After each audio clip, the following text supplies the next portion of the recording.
people, those of you watching, viewing this video, every school in California that wants to access Title I funds has to complete one of these reports, one of these forms. I defy you to go to your district's website and look up your schools.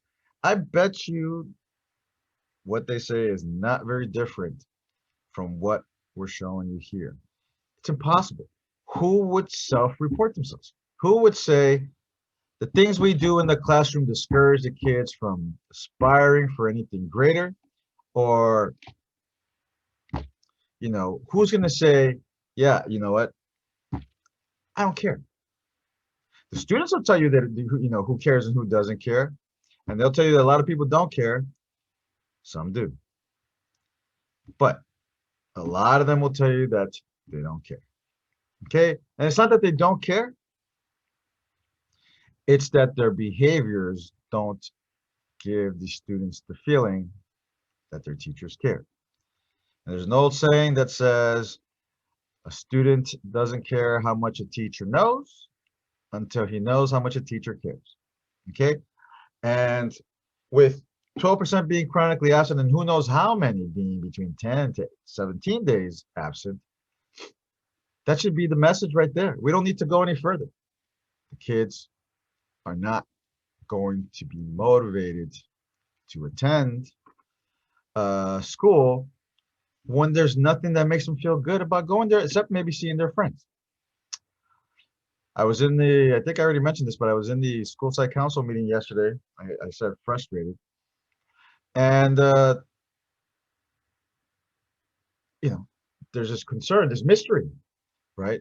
There's all of a sudden all these D's and F's. There's this epidemic of D's and F's, and it's hitting all students across the board. And the solution was tutoring. And I'm thinking, okay, and in many cases, the tutoring will be by the same teacher who's flunking the student.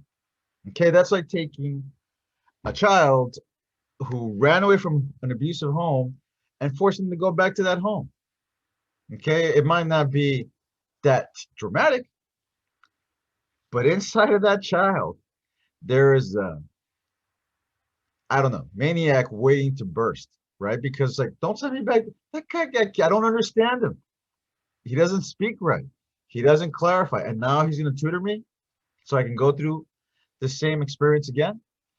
I don't think so. People aren't going to show up.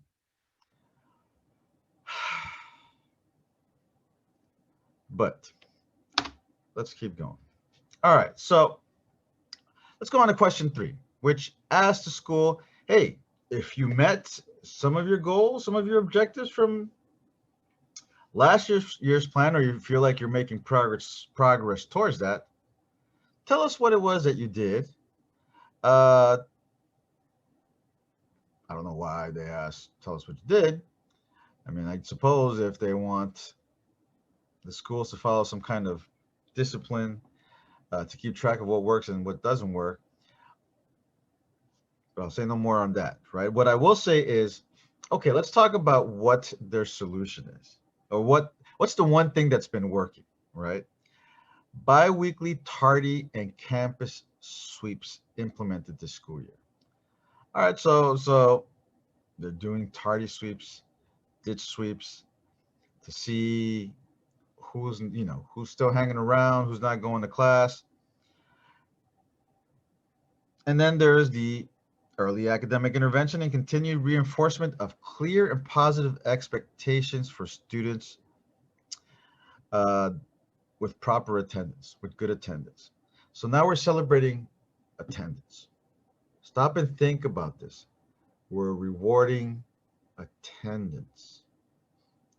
What are schools for? Ask yourself that. What are schools for? Are they so that we develop good little boys and girls who will grow up to be good little line workers that are there on time? Let's keep going. So we're doing sweeps, right? So we're we're doing hunts, right? That's really what the word I was thinking about. We're doing hunts. We're hunting them down. But those who comply and show up to no value, we're going to reward. Alrighty. And then they instituted the Attendance Task Force, ATF. ATF. So we have a hunting team that calls themselves the ATF. It was implemented in 2018, 2019, and they were selected by the principal. And look at who he has on there. There's counselors, athletic directors, and administrators, right? So this team who's supposed to be helping deliver world-class education to students are now busy hunting students down, right? Either through their sweeps. Well, let's go on. Let's go on further. Group meets weekly. Okay, as if there are not enough meetings going on in the world of education. That'll be a topic for another day. Okay, but in addition to meeting weekly, they now have a new attendance, tardy, and detention policies. I mean, this school's been around since I can't remember, right? Venice High School. They had to rewrite a policy. That's where the problem is. We just didn't have good policies. They were developed and implemented, as well as new guidelines for athletics and special education. Dude, I don't know. I'm assuming they're saying attendance guidelines, but you think that's why kids aren't showing up to school? That's a part that I'm still not getting. So one, the root causes that were identified, almost none of them have, almost none of them are able to be impacted by the school. They have no control over these reasons given, okay? And second, the one thing that's working is the existence of some pseudo police force that goes out there and chases after kids who don't want to go to school. They're going to call the heck out of the parents, right? They're going to reward the good boys and girls that show up to school on time, right? For their attendance, not for their academics, not for their progress, not for their personal growth or their personal development, for attendance. Sends the wrong message when you reward somebody for showing up, okay? That's like, when you reward, kids that came in last place, but everybody gets a trophy. You're sending the wrong message, okay? And then the solutions, first of all, the solutions that worked solve none of the root causes you just identified. But, you had to do it by force, right? You had to do it by pestering the parents. Yeah, you had to achieve some growth in attendance by chasing after the kids. How is that sustainable? How is that part of a program to prepare students for the future, to prepare them for either college or career? How is fear of a police force that's out there, how is that motivation? How is that incentive? But check this out. It gets better. In addition, Saturday attendance makeup school was implemented. What's in the name? Saturday attendance makeup school. Once again, what is the school saying it prioritizes when it has a Saturday attendance make? How about a Saturday learning makeup school? It's like throughout all this, there is never any discussion about instruction. There's never any discussion about what drives students to certain teachers in certain classrooms that nobody can explain. Maybe it's because that teacher shows how much she cares. And it's not about coming in, hugging and kissing everybody. It's about the freaking effort. Kids can tell. They can tell when you're sweating and you're on your, your projector or your whiteboard, whatever you're using these days, and you're putting in effort. You're working it. When you get in their face and say, dude, say what you want to say. I'm not quitting on you. That's what brings students to class. Stimulate their minds. Bring back the inner child and have them wonder about the cosmos. And you'll get your students to show up to class. Creating this task force that, let's say they catch somebody, bring them in. Go to that class with that teacher who just puts everybody to sleep, gives out dittos, and that's all she does, or gives busy work and calls that being rigorous. Because that's what you got. I'm sorry. Even the nice ones, teachers. There's a lot of confusing activity for achievement, and the whole paradigm needs to shift. All righty. Saturday attendance. We're gonna celebrate your attendance, and if not, we're gonna punish you, as if failing and feeling lost and stupid isn't punishment enough.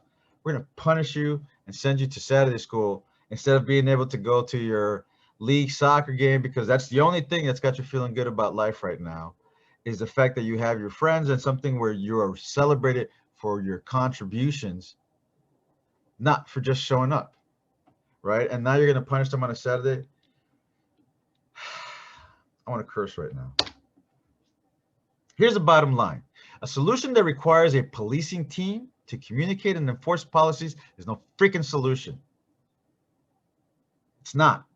And I stopped to think about this task force. They get together every week. What do they talk about? Do they ever go, I noticed that a lot of these kids that miss school are coming from a certain teacher or a group of teachers. I wonder if they've had that conversation, and I would put money on the table right now and say, I bet you they haven't, but I bet you that if they did, they would see a pattern. I can name some names. But anyways, do you think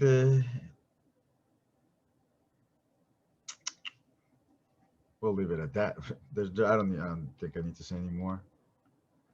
So we have in the last root analysis the root cause analysis that I did, I overemphasized the fact that we're still blaming the victim.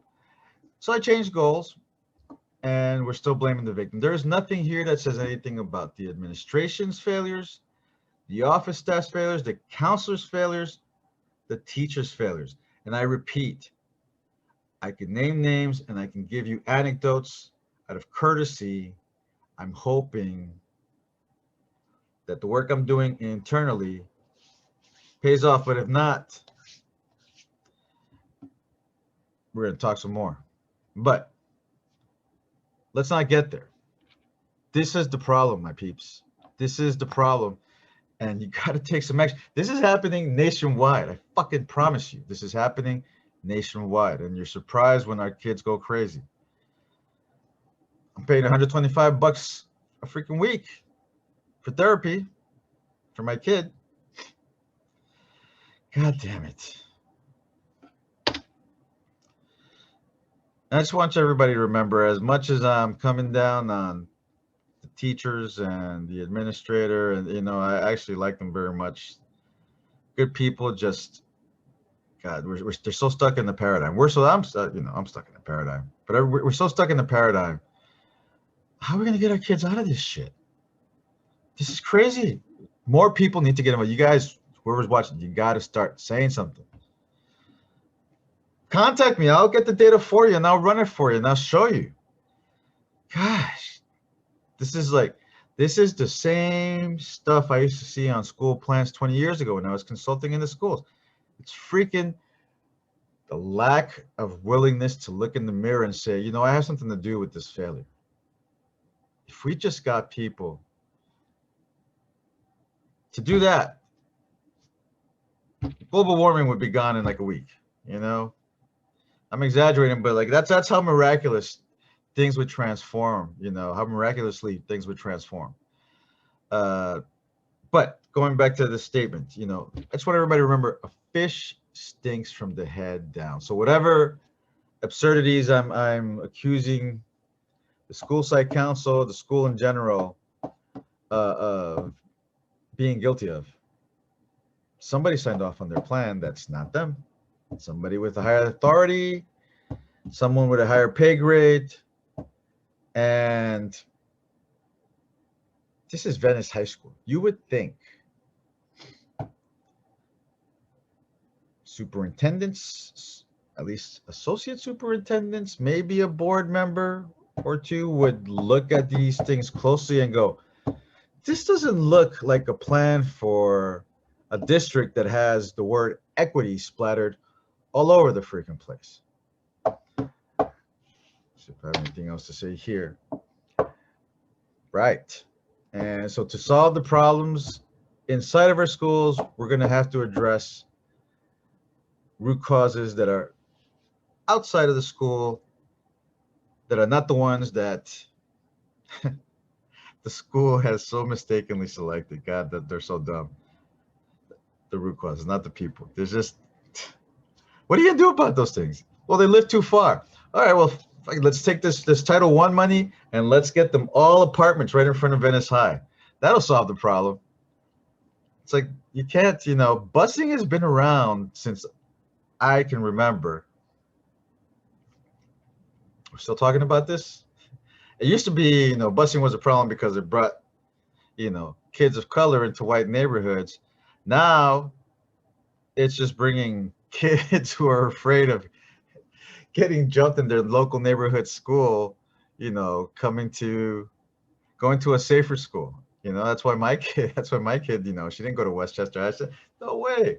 You know, she will watch Instagram videos of kids getting into fights at Westchester High, you know, from her peers that went to grade, you know, a year earlier. She wasn't going to go to no Westchester. Hell, my kids are soft, right? Um, but since Westchester isn't fixed, hey, take us, take us how we come, love us for who we are, right? Let's see. I think that's it. Oh no, there's one more. Final remarks for this one slide. You know, in all seriousness, this Title I program is great in theory. I'm seeing it in execution, and the feds, you guys got to give more direction, offer more. You should read one of these plans every once in a while. Come on, Trump, do something productive. Read one of these plans and come be superintendent. Forget the presidency. It's too freaking complicated. Come be superintendent of LAUSD and try to make it work here first, because Jesus Christ, Jiminy, the way that Title I policy law trickles down into the schools and what it ends up being is a waste of money, a complete waste of money. Okay, when you start a plan for student achievement by blaming the victim, in this case the students and their parents and all of their life conditions, you're not going to build a winning plan. The only thing that you have control over, school, is the quality of instruction, the quality of intervention. That's all you have. Can't change the parents. You may be able to influence some students. You can't change the community. You can't change policies, you know, dealing with issues like transportation. I mean, you're right. Maybe it's screws things up that kids have to travel 40 miles a day just to get back and forth from school, and who knows what that brings to the table. But you've been dealing with this issue for 40, 50 years. The fact that you haven't figured out, that's your bad. Okay? These things can be resolved. These things can be dealt with. But they're not the problem. They're not the reason why kids aren't showing up to school. It's what's happening in the classroom or what's not happening in the classroom. You know, if you remember this name, and hopefully if somebody from Venice High School sees this, they'll repeat it. I'm gonna say it. I've been saying it. Uh, but there is a teacher that is teaching my student right now, teaches marine biology. Her name is Miss Jackson. And the things I hear from my daughter of what she does, how she does it, how she speaks to the kids. She needs to write a book and hand it to all her colleagues, and they have to take it like it's the Bible, because kids leave her class saying, you know, Miss Jackson, we're proud of you for the way you teach. You know, what they're really saying is they're grateful. That they're grateful that somebody is treating them with dignity. That's what they need.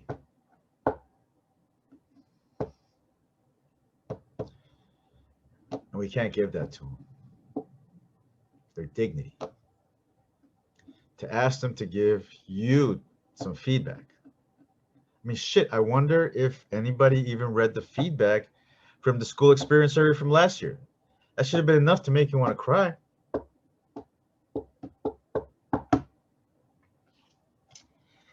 See you later, y'all.